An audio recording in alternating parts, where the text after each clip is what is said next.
Hi there, televisionists. I'm here to warn you about video nasties. And what could be nastier than your video going on the blink? This could be bad news if you buy a video, but no problem if you rent one from...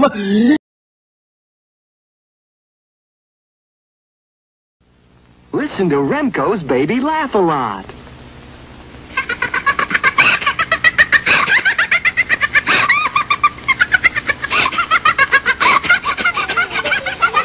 You're listening to Baby Laugh a Lot. She's the funniest doll you've ever seen. Just push the button and she starts to giggle. Get Baby Laugh a Lot by Remco. Hey, what's up, Internet Web? It's Zoe Bella, and I present to you Bizarre Internet Vision from a creative mind, my longtime friend, Benny Guzlin. A Bizarre IV will bring you the best in the strange and bizarre, from aliens to UFOs to paranormal, from classic sci-fi, even horror movies. So sit back, relax, and enjoy the insanity.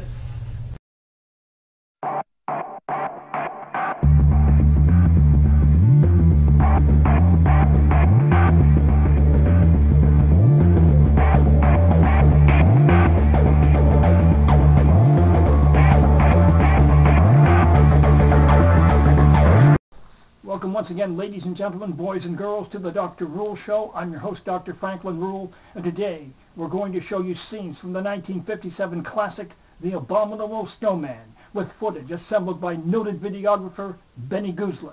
The film stars Peter Cushing and Forrest Tucker and was shot in the Swiss Alps, not the Himalayas. Now, without further ado, let's find out if the Yeti actually exists. Roll tape!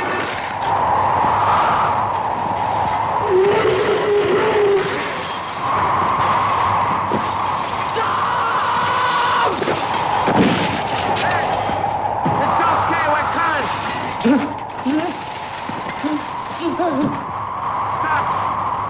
I can't see a thing. Robinson, keep the gun. Turn!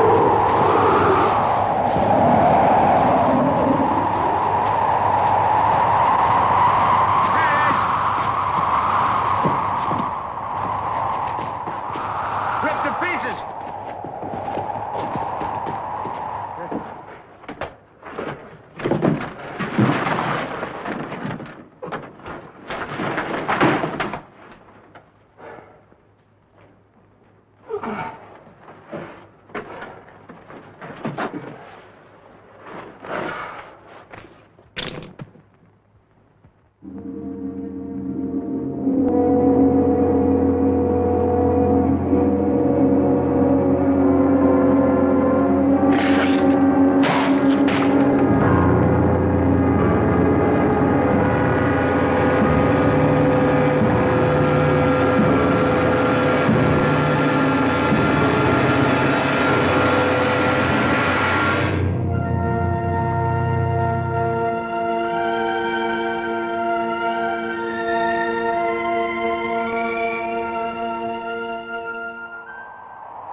Yes, the Yeti does indeed exist, no doubt about it.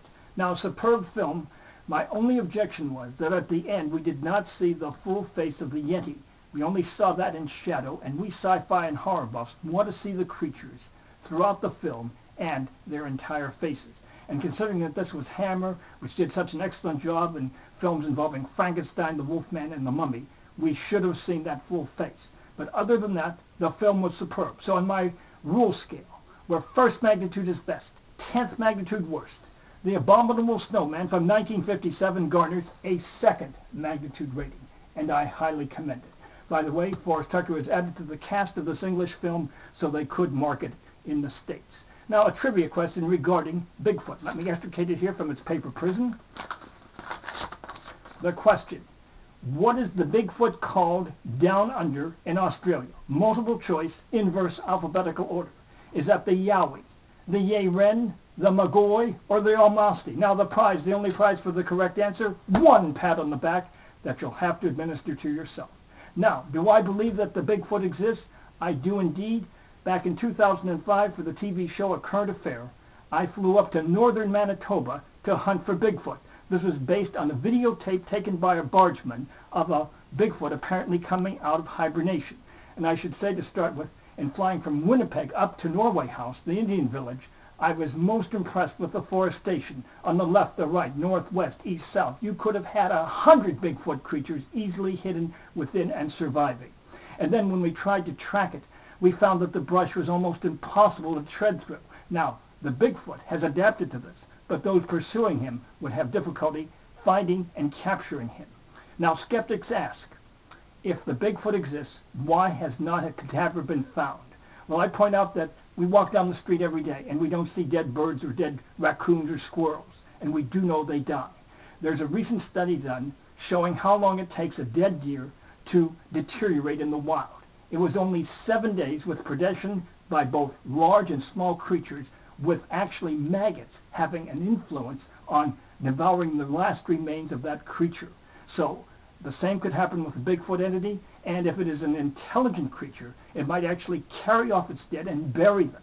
So this is one challenge that I think we can refute that the skeptics always bring up.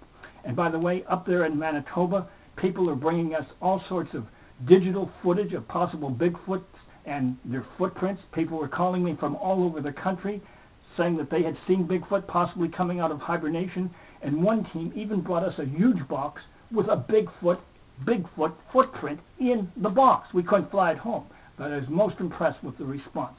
Now, let's go to that trivia question again. What do we call the Bigfoot down under? Is that the Yowie, Yeren, Magoi, or Almasti? And you say Magoi? No, it's the Yowie. The Yeren is in China, the Magoi in Bhutan, and the Almasti in Russia. And here is that Magoi. There have been recent reports from Bhutan that he may indeed exist. They seem to be highly credible. And again, I argue that this creature does indeed exist around the globe. No doubt about it, no doubt about it whatsoever. Now let's open up the Vault of Strange desk if we have time for one here. It says he was too rich. This pertains to a man named Dieterbach 71, a billionaire hotel owner. He had hotels throughout Germany. Recently at the Atlantic Hotel in Hamburg, they shot several scenes from the 007 movie that was called Tomorrow Never Dies. He ordered a $50 filet mignon steak dinner sent up to his suite. The next morning, they found him dead. He had choked to death on the filet mignon. That's why I say sometimes you can be too rich. Now, until next time, may the power of the cosmos be with you. Yes, yes.